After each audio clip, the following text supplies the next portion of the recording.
آپ نے فرمایا میری امت کا سب سے غریب آدمی کون ہے؟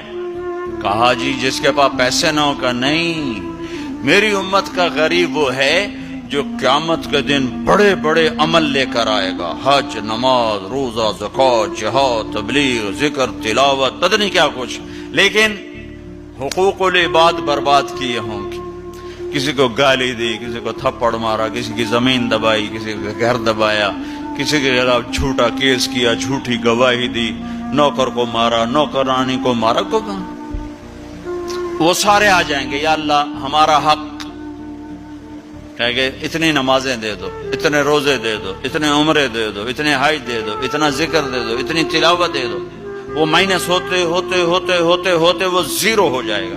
ابھی حقدار باقی ہوں گے تو پھر اللہ تعالیٰ فرمائے گا ان کے گناہ اس کے سر پہ ڈالو. ساری زندگی زنا نہیں کیا اور لوگوں کے زنا سر پہ پڑ رہے، ساری زندگی شراب نہیں پی، لوگوں کی شراب سر پہ پڑ رہے، ساری زندگی جوا نہیں کھیلا، لوگوں کے جوئے سر پہ پڑ رہے. اور آپ نے فرمایا کہ ساری زندگی کی عبادتیں کھو کر اور لوگوں کے گناہ سر پہ لے کر یہ جہنم میں جا کے گرے گا.